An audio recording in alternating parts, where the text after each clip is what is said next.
Réconcilier avec Christ. Nous prions au nom de Jésus. Éternel notre Dieu, ce matin, tu nous fais grâce de nous retrouver à ta présence. Merci pour cette faveur. Merci pour la présence de mon frère et de ma soeur ce matin à ta présence. Nous reconnaissons ce privilège de nous tenir devant toi. Tous ce matin. Père, comme la Bible déclare, je mettrai ma parole dans ta bouche et je te couvrirai de l'ombre de ma main. J'établirai un ciel nouveau et une nouvelle terre. Et Sion dira, tu es Dieu. Éternel, nous croyons à toute ta parole. Elle est vraie, elle est puissante. Et nous voulons encore l'expérimenter ce matin. Mais Seigneur, regarde-nous tous devant toi. Nous avons soif de toi. Nous languissons, Seigneur Jésus-Christ, tous derrière ta parole. Ce matin, nous voulons t'écouter. Et moi, l'instrument que tu te choisis pour communiquer ta pensée à ton peuple. Tout-Puissant Dieu, pour qu'il reconnaisse que tu es Dieu. Qui suis-je? Qu'est-ce que tu as vu en moi pour vouloir m'utiliser ce matin? J'aimerais reconnaître devant toi, Seigneur, que je ne suis rien, que je ne connais rien, que je n'ai rien en moi. Je n'ai pas une philosophie à communiquer à ce peuple. Je n'ai pas une intelligence à communiquer à ce peuple. Mais Seigneur, je te prie de mettre en moi ta parole, comme tu nous le promets. Ce matin, Seigneur, comme le reste de cette assemblée, tous, nous voulons t'écouter toi. Voilà pourquoi je te prie de m'effacer du devant de ta nation, afin que toi, ta présence s'incarne à ces lieux. Et que tous soyons silencieux à écouter ta parole. Nous prenons autorité sur tout esprit qui ne confesse pas ta seigneurie à ces lieux dans le nom puissant de Jésus. Nous détruisons tout esprit d'envoûtement, tout esprit d'incrédulité dans le nom puissant de Jésus-Christ de Nazareth. Merci d'établir ton règne. Nous t'avons ainsi prié dans le nom de Jésus-Christ. Amen. Amen, amen. Nous pouvons nous asseoir. Nous vous saluons dans le nom de Jésus-Christ.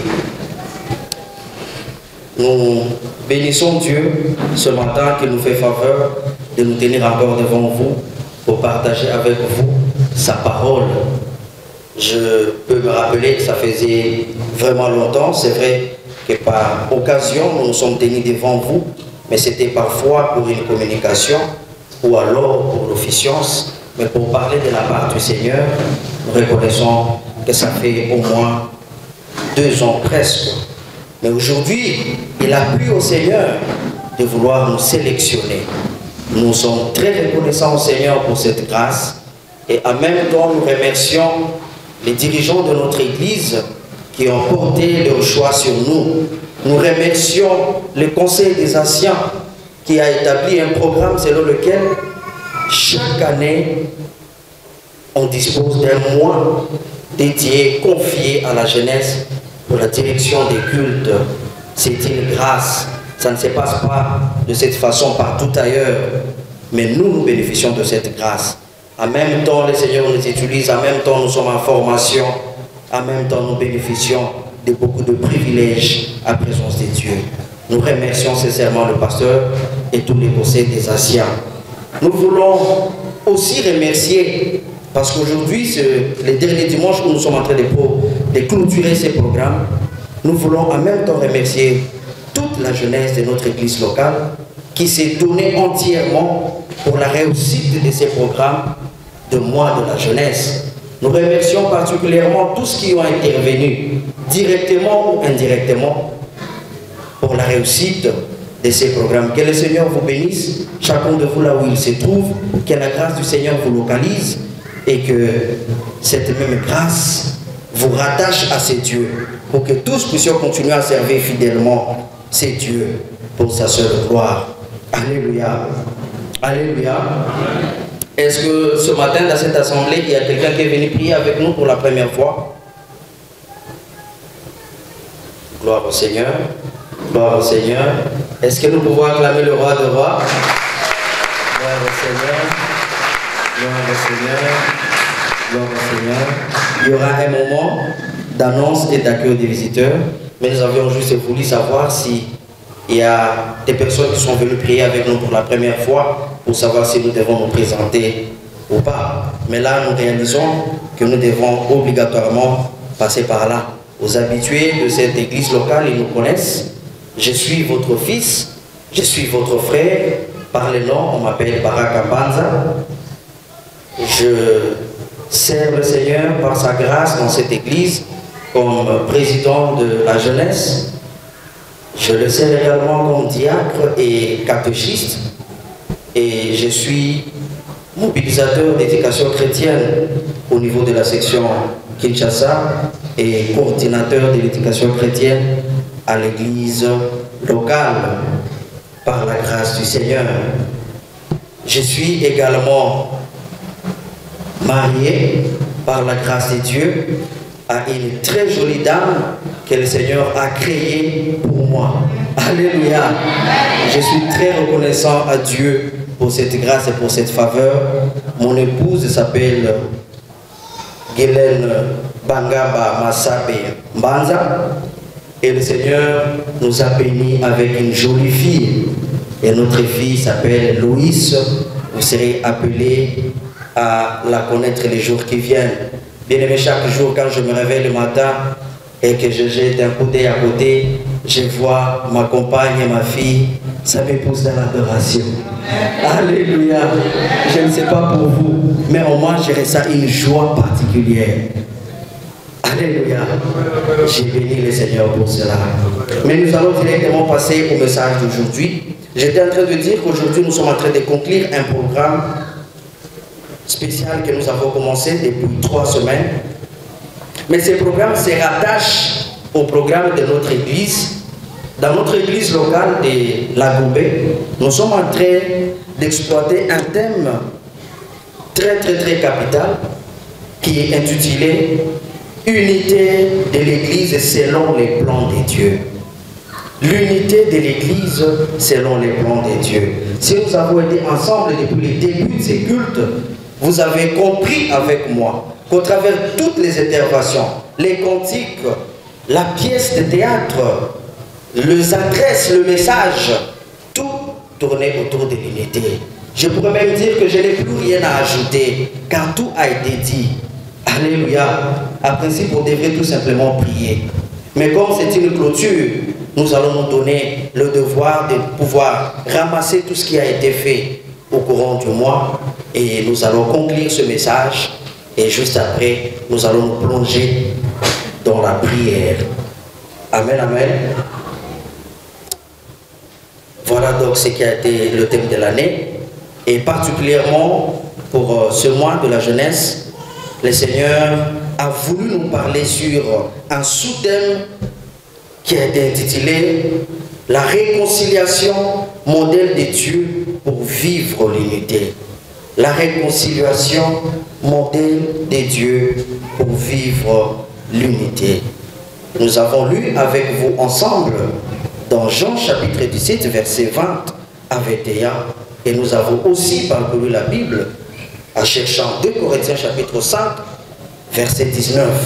Bien-aimés dans les Seigneurs, comme la Bible nous le dit dans Galates chapitre 2, verset 20, dans sa partie B, vous pouvez les vérifier. Je vis dans la foi au Fils de Dieu qui m'a aimé et s'est livré lui-même pour moi. Mais si Jésus-Christ avait accepté de se livrer lui-même, c'est-à-dire délibérément, sans avoir été encouragé par quelqu'un au ciel, sans avoir été forcé ou menacé par son Père pour venir sur terre pour nous racheter, il a accepté délibérément, uniquement par son amour pour nous. C'était aussi parce que la mission pour laquelle Jésus-Christ devrait venir sur terre était très noble. Nous unir à nouveau à notre Dieu. Rétablir la communion que nous avons perdue à la chute dans le jardin d'Éden. Nous avons lu dans 2 Corinthiens chapitre 5, verset 19. La Bible nous parle de cette réconciliation, de cette mission de réconciliation pour laquelle Jésus-Christ était venu accomplir sur terre. Mais ce qui est plus touchant dans tout ça, ce qui a beaucoup plus attiré mon attention, c'est ce que nous avons découvert dans Jean chapitre 17. Le Seigneur Jésus ne s'est pas arrêté là. Il est venu sur terre, il a accompli sa mission avec succès. L'histoire nous a prouvé que la mission de Jésus, nul autre ne l'avait fait avant. Et même après lui, il n'y aura nul autre qui saura le refaire. Alléluia. Il a accepté de mourir sur la croix pour nous sauver, pour rétablir notre unité avec Dieu, pour rétablir notre relation qui s'était brisée par notre désobéissance dans le jardin d'Éden. Mais il ne s'est pas arrêté là. Il ne s'est pas arrêté là, bien-aimé. Le Seigneur a continué à intercéder. Il a continué à intercéder pour nous. Ce que nous découvrons dans ce passage de Jean. Jésus-Christ est en train de formuler une prière au Père. Et il dit, Seigneur, aujourd'hui je suis en train de prier non seulement pour ceux-ci que tu m'as déjà donné. Le disciple qui était à ce moment-là, ses contemporains. Mais il dit, je vais au-delà. Je prie également pour ceux qui croiront après eux. Pour ceux qui croiront par leur message. Et l'objet principal de la prière de Jésus était encore une fois l'unité. Il dit, je prie pour que tous soient un. Je prie pour que tous les chrétiens soient un. Comme toi, Père, est en moi, et comme moi je suis en toi. J'ai pris que eux aussi soient un en nous. Alléluia. J'aimerais que nous puissions comprendre le détail qui se cache dans ce texte. La Bible dit, je prie pour qu'ils soient un en nous. Alléluia. Donc nous comprenons que pour Jésus, c'est très important que ses disciples soient d'abord un entre eux pour que cette unité les fasse entrer dans l'intimité avec la divinité. Alléluia. Nous comprenons combien notre communion, notre unité avec Dieu dépend directement de notre relation les uns avec les autres. Nous allons soulever 2 leçons dans cette prière. Nous allons retenir 2 leçons.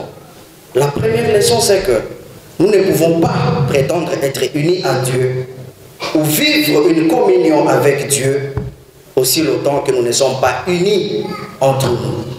Alléluia. C'est impossible. C'est impossible.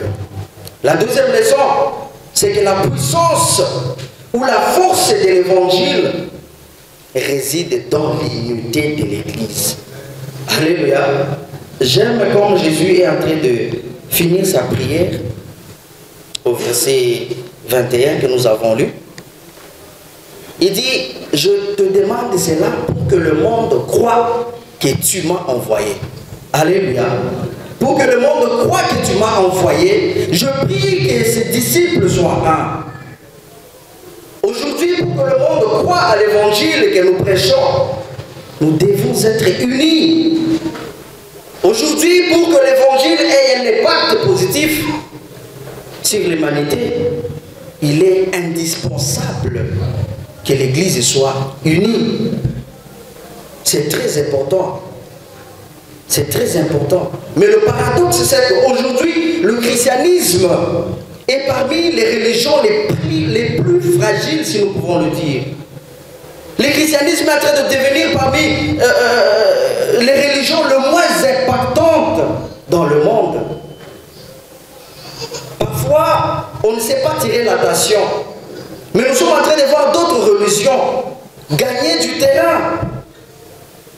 Nous sommes en train de voir d'autres religions gagner du terrain. Où se trouve l'impact du christianisme? Chaque jour, nous nous posons la question de savoir comment se fait-il que notre pays, qui est un pays à vocation vraiment chrétienne, le taux des chrétiens est tellement élevé dans notre pays, la RDC. Mais qu'est-ce qui fait à ce que ce pays ne prospère pas? Qu'est-ce qui bloque la prospérité, l'élévation, les changements, le progrès de notre pays? Ne nous sommes jamais posé la question de savoir si réellement nos églises sont liées, si réellement nos églises sont unies, pour que tous les efforts que nous fournissons puissent produire un fruit.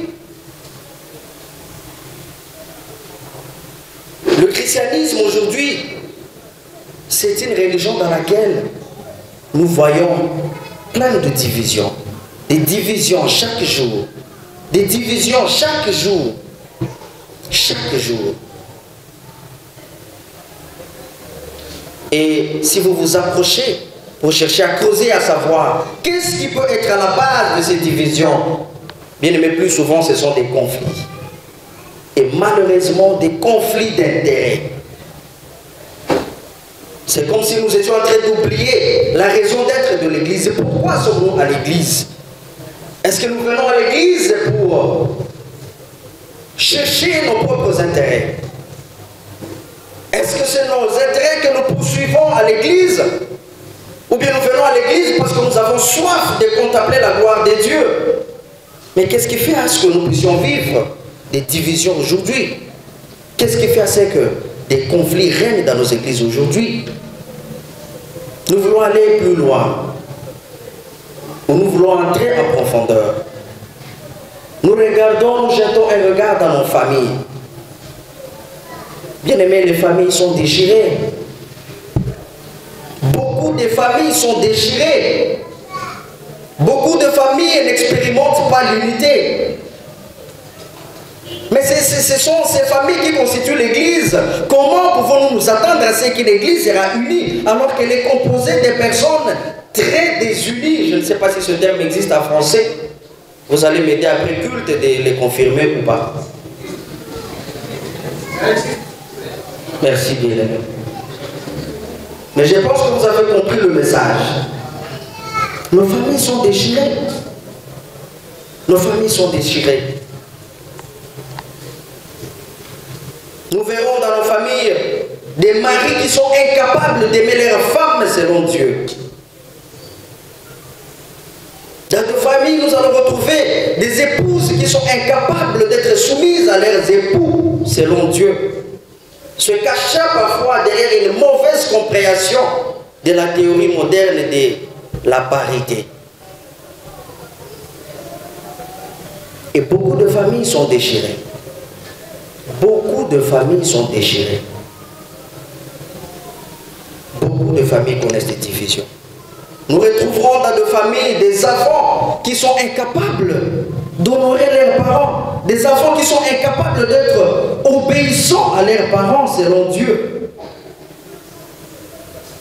Que pouvons-nous attendre de ce genre de famille, de configuration, de familles pareilles? Nous observons dans la société et nous vivons des trahisons partout. Nous observons dans la société et nous observons des règlements de comptes avec méchanceté partout.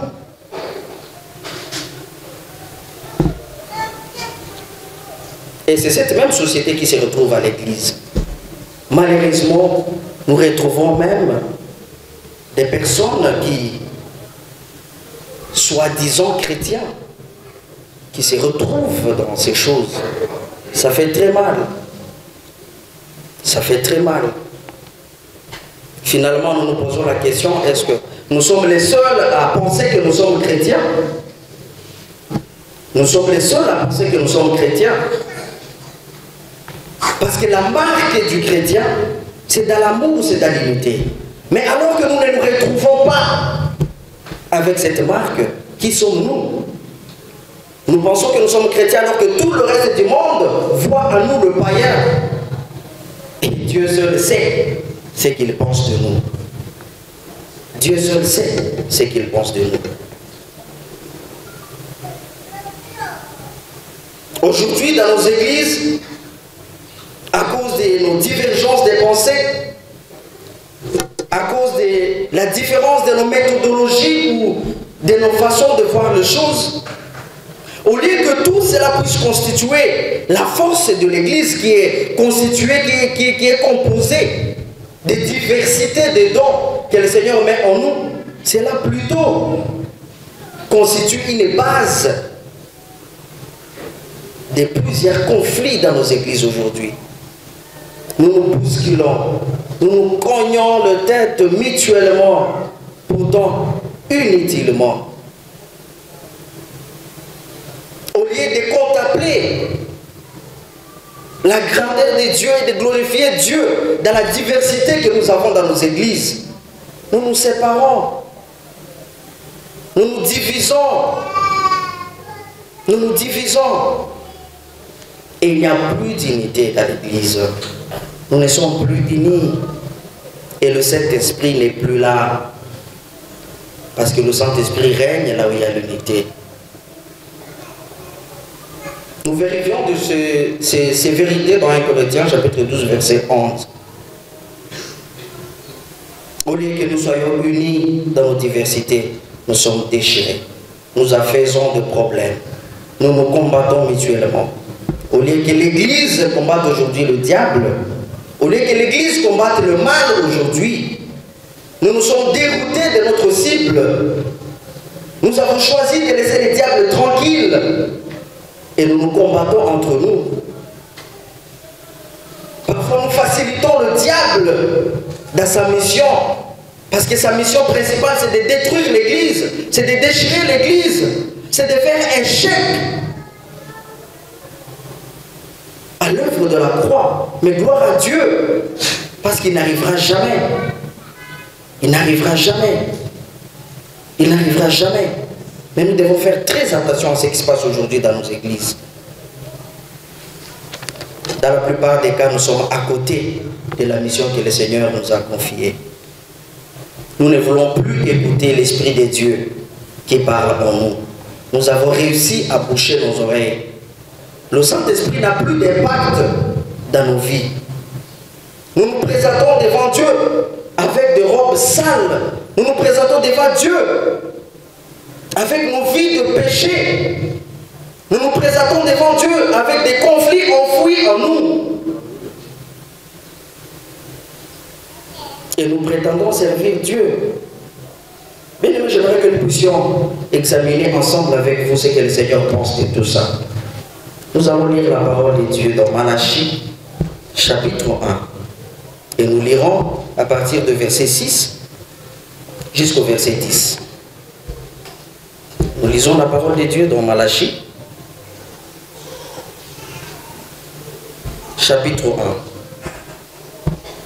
1. Nous allons commencer à partir de verset 6. Et après, nous allons épingler quelques passages également dans Ésaïe. La parole de Dieu est en train de dire, dans Malachie, chapitre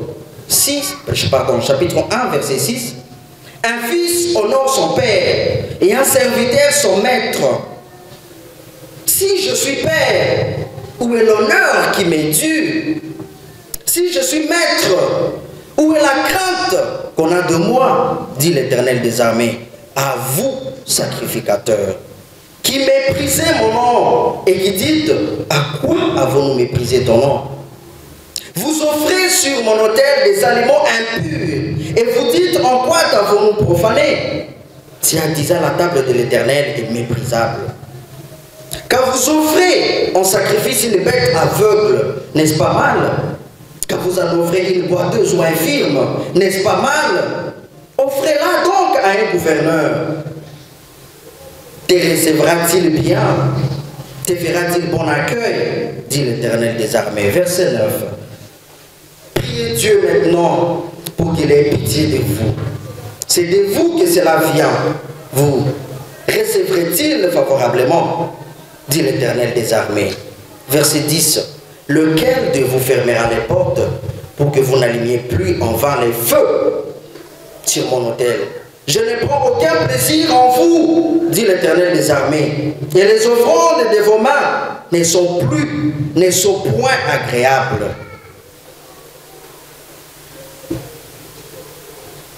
L'offrande de vos mains ne sont point agréables. Nous allons prendre également Isaïe,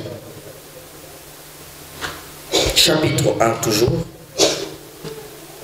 Mais là, nous allons lire le verset 11. Et puis nous allons sauter au 15e verset.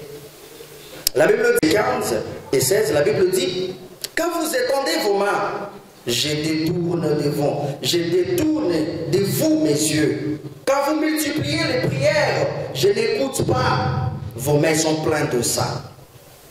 Et la première partie du 16e verset, ce qui nous intéresse, la Bible dit: lavez-vous, purifiez-vous, ôtez de devant mes yeux la méchanceté de vos actions, cessez de faire le mal. Alléluia. Alléluia. Bien aimés, nous devons faire très attention. Il prend en compte chaque détail de notre marche chrétienne, qui nous montre exactement ce que le Seigneur pense de nous. Malachie qui veut suffisance de Juifs en retour de la captivité, c'est-à-dire après 60 ans que les Juifs ont souffert sous la captivité à Babylone, le Seigneur a permis qu'ils soient libérés. Et là, malheureusement, ce que la Bible nous décrit ici, et ce que Malachie nous présente ici, c'est un état de misère dans lequel se trouvent ces peuples, parce qu'ils ont une mauvaise impression d'eux-mêmes. Leur énergie était rapidement dégradée en vue d'une forme d'indifférence par rapport à Dieu. Et pensaient que le Seigneur était toujours avec eux. Bien aimés, dans ce passage, nous sommes en train de voir comme une raison à les aider à réfléchir sur leur vie, sur leur comportement et sur leur attitude lorsqu'ils s'approchent de lui. Bien aimés, les enfants d'Israël aujourd'hui, c'est vous, c'est moi. Les enfants d'Israël aujourd'hui, c'est son Église. Dieu prend compte de nos intérieurs avant de s'occuper de notre extérieur, de nos actions, de tout ce que nous pensons faire pour sa gloire. Il prend le temps d'abord d'examiner notre intérieur. Comment se présente le cœur de cette personne qui me sert? Comment se présente le cœur de cette personne qui cherche ma face? Est-il digne de cela? Pour le servir. N'est-ce pas là profaner l'œuvre de Dieu? N'est-ce pas là profaner la présence de Dieu?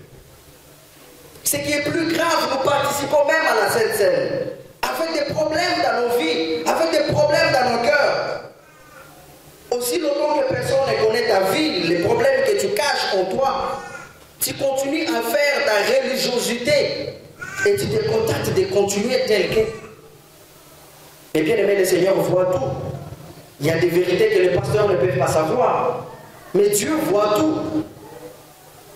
Je me rappelle que dans les temps anciens, avant de s'approcher de la Sainte Seine, les gens prenaient le temps de s'examiner. Quand nous étions en train de grandir, nous étions en train d'observer les grandes personnes qui étaient déjà baptisées, qui devraient participer à la Sainte Seine.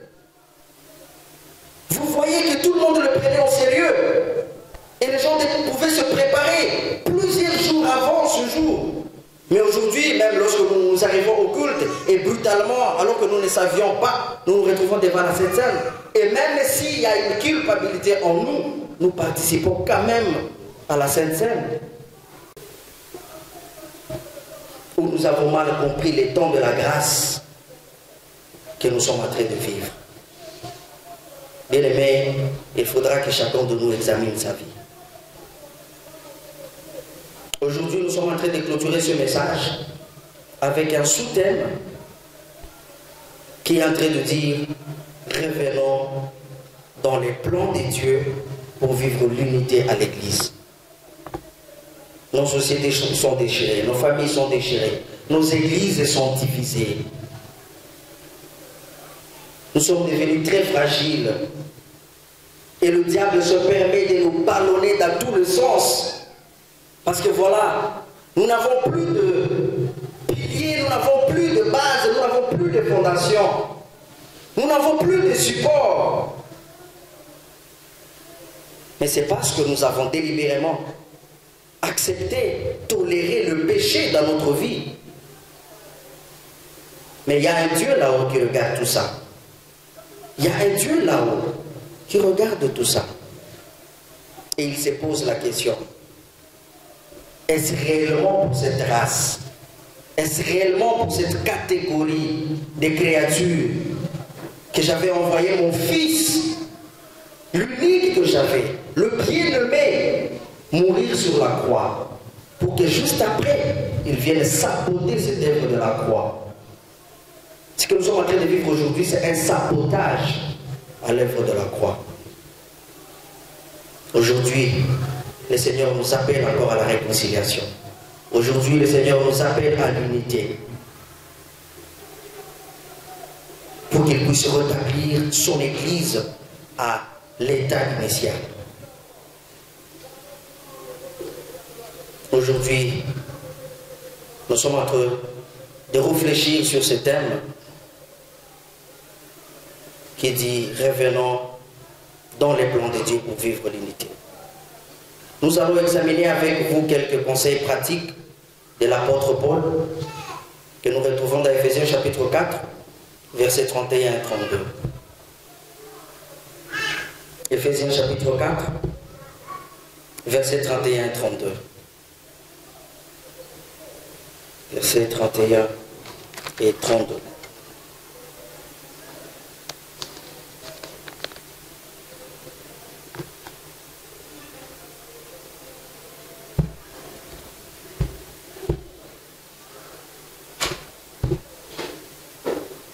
Si quelqu'un l'a trouvé dans l'assemblée, il peut nous aider avec la lecture.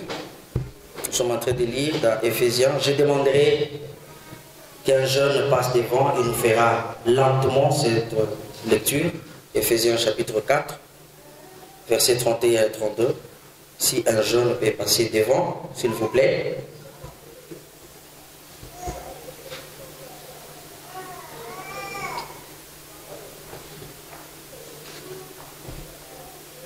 Merci, bien-aimé.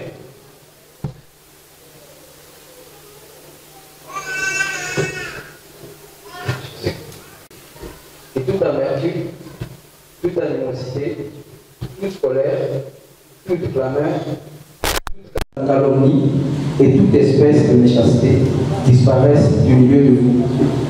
Soyez bons les uns envers les autres, compatissants, vous pardonnant réciproquement, comme Dieu vous a pardonné en Christ. Amen.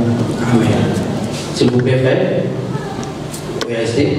Nous allons répondre à cette lecture, et cette fois-ci, vous allez tout doucement. Vous allez. Ephésiens chapitre 4, le verset 31 et 32. La Bible dit ceci. Que toute amertume, S'il vous plaît, on peut s'arrêter là-bas. Bien-aimés dans le Seigneur, il y a un terme qui m'a touché d'entrer dans ce passage. L'apôtre Paul est en train de dire que toute amertume, vous allez réaliser que dans ce verset, il y a une succession de mots qu'il nous faut comprendre la profondeur, pour que nous puissions comprendre le conseil que Paul est en train de donner à l'église de l'Éphèse. Il est en train de dire que toute amertume. Je cherchais à comprendre ce terme amertume. Je sais que nous avons des dictionnaires avec nous et nous pouvons le vérifier ensemble. Il y a beaucoup de définitions de ce terme amertume. Mais il y a deux définitions qui m'ont touché. La première définition, le dictionnaire est en train de le décrire comme la saveur de ce qui est amer. Alléluia. Alléluia. Alléluia.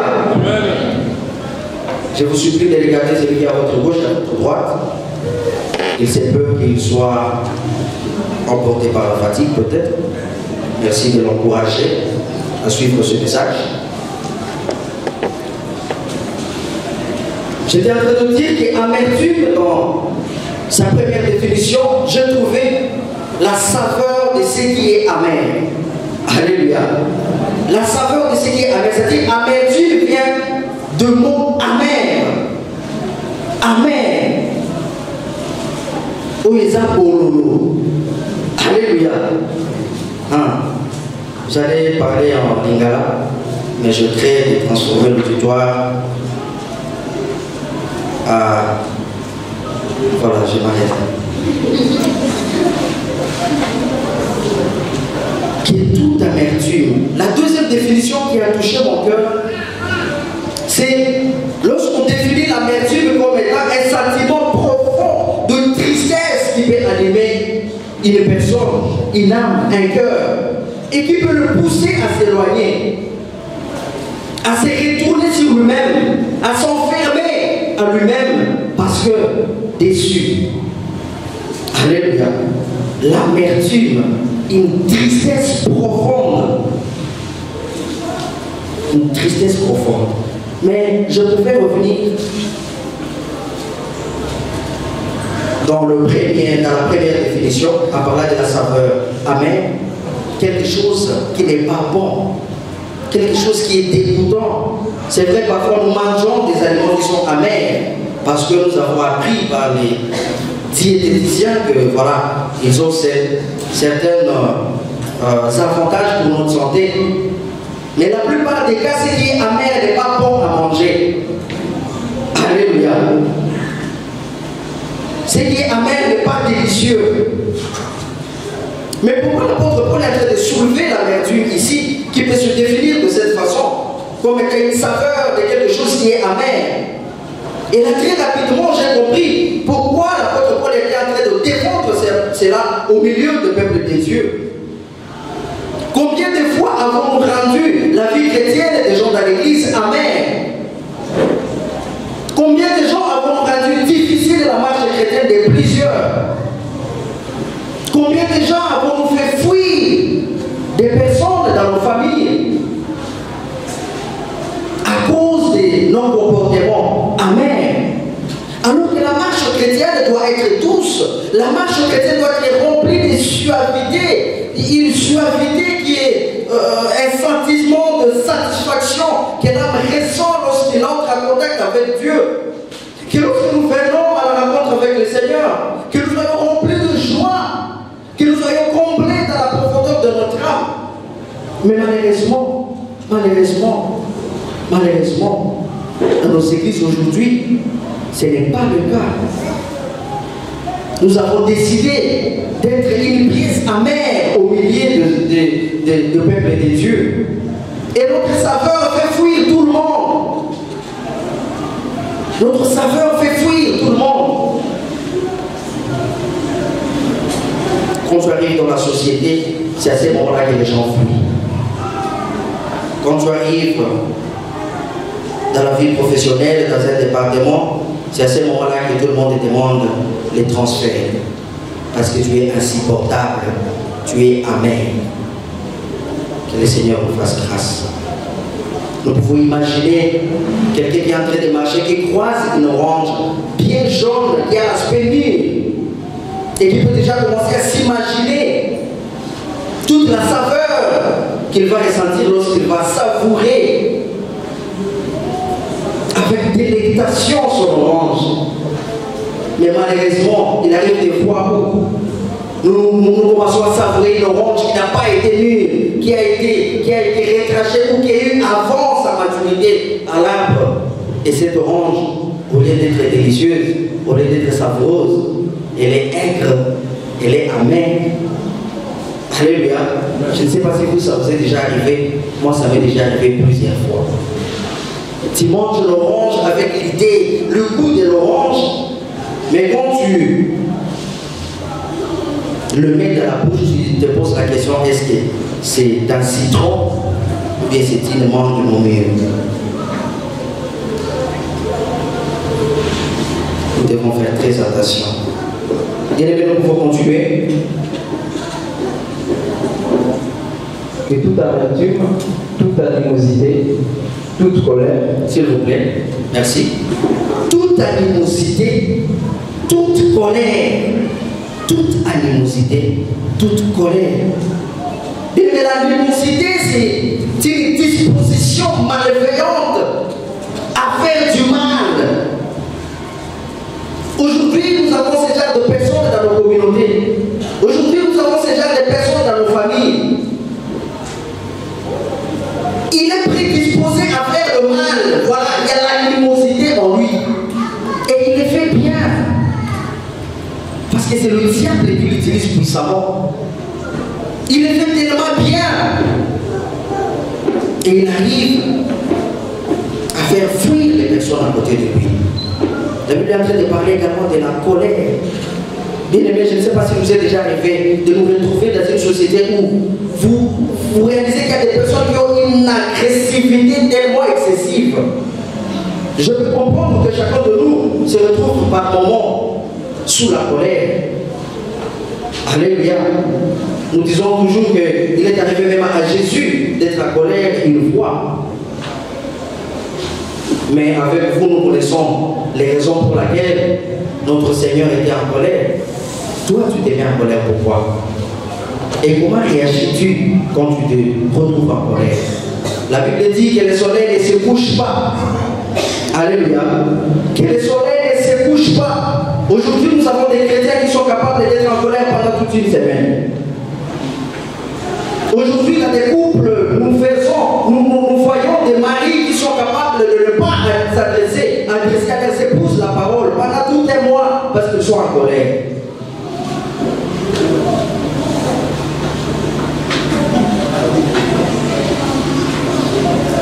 Qu'est-ce que nous pouvons attendre comme résultat de ce genre de comportement?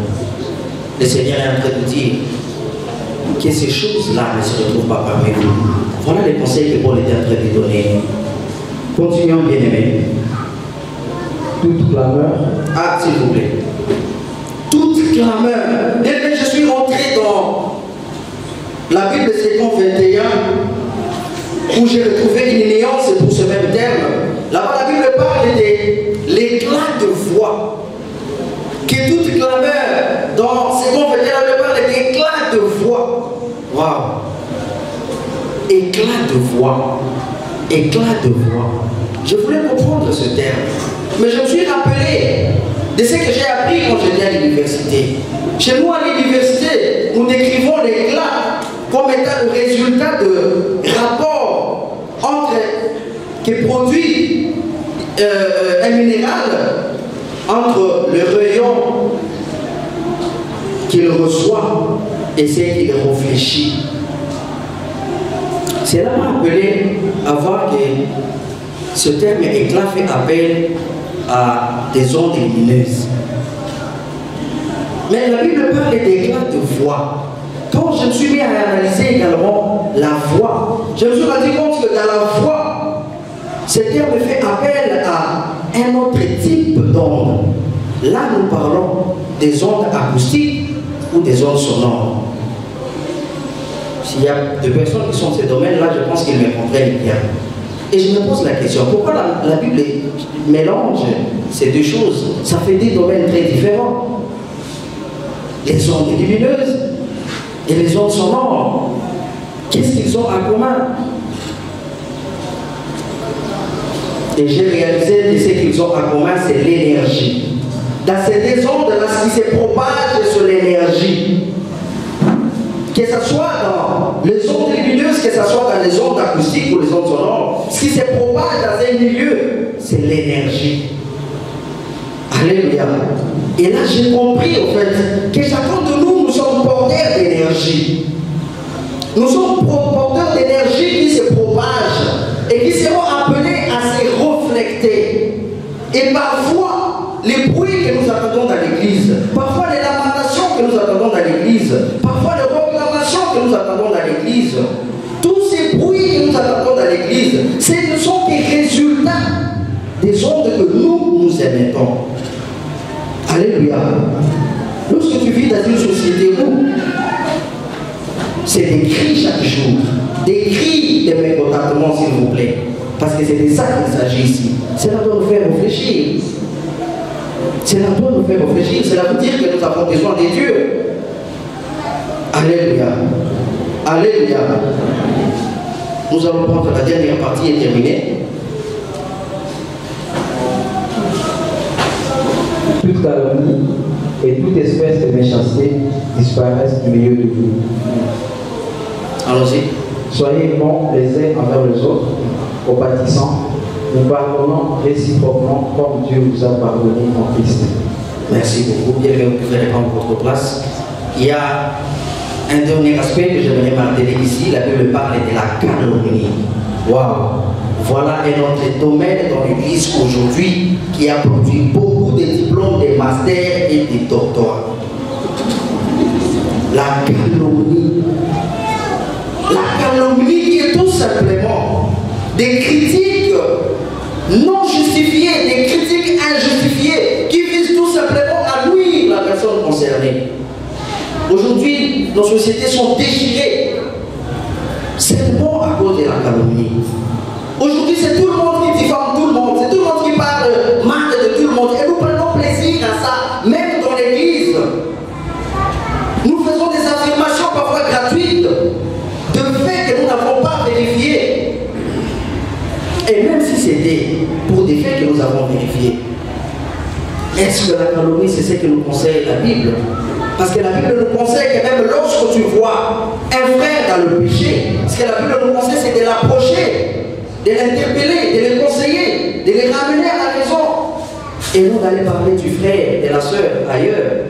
Ça ne l'aide pas, ça n'aide personne. Au contraire, tout ce que nous racontons à côté, ça revient toujours dans les oreilles de la personne concernée. Parfois nous ne réalisons pas ce que ça peut produire comme effet, comme impact. Et beaucoup de nos églises aujourd'hui sont déchirées à cause de cela. Alléluia. Beaucoup de cœurs ont été refroidis à cause de cela. Beaucoup d'âmes ont été découragées à cause de cela. Aujourd'hui, le Seigneur aimerait à ce que nous soyons réconciliés entre nous d'abord et que nous soyons réconciliés avec lui. Avec lui. Avec lui. Nous voulons conclure notre message en disant qu'il est possible que nous puissions nous retrouver dans ces choses que nous venons de soulever ici. Il est possible que dans nos familles se retrouvent encore ce genre de problème. Il est possible que dans nos églises, on retrouve encore des chrétiens ou pseudo-chrétiens. Parce que les chrétiens ne peuvent pas avoir ce genre de caractère.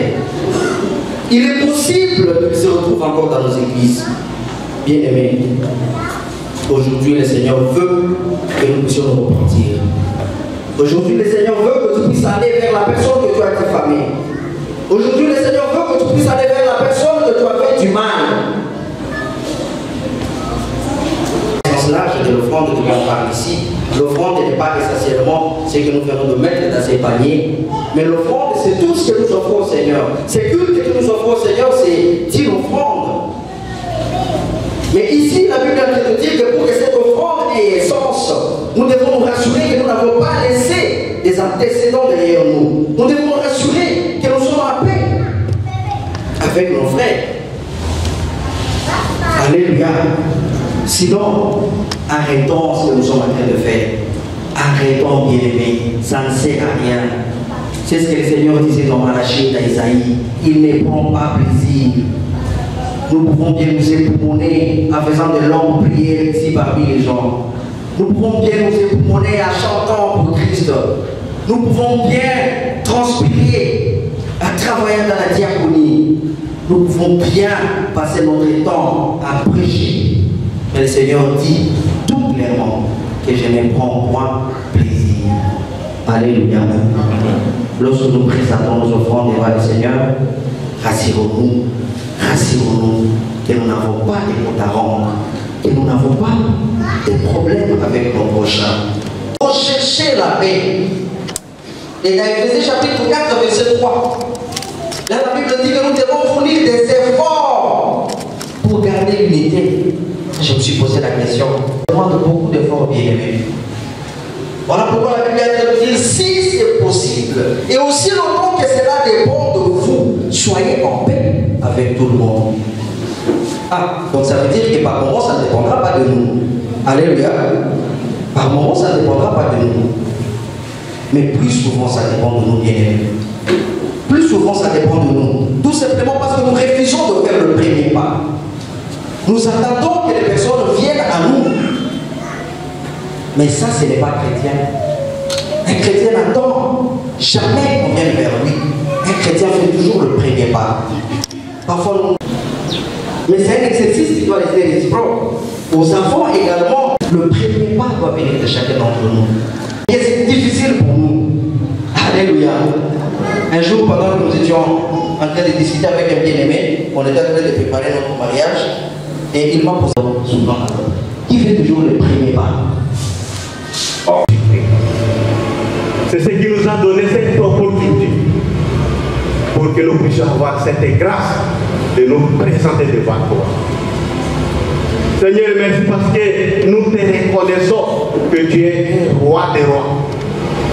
Nous te reconnaissons que tu es bon roi pour nous. Seigneur, quelle grâce pour cet amour que tu as apporté à nous, pour que nous puissions t'accepter et être tes enfants. Même si présentement nous sommes sur cette terre, mais spirituellement, nous t'appartenons. Et nous croyons qu'un jour, nous serons devant toi. Tu seras notre papa. Et nous serons tes enfants. Nous allons vivre une ambiance spirituelle et qui sera jamais vide. Seigneur, merci. Merci pour ce mois qui a été dédié pour la jeunesse. Merci parce que Seigneur, qui les a aidés. Merci parce que Seigneur, nous avons eu des instructions à travers eux. Et ton nom soit loué. Et tu as accepté à ce qu'aujourd'hui, cette journée, soit spéciale pour que tes enfants puissent se réunir ensemble comme un seul homme. Seigneur, nous voudrons nous remettre à terre.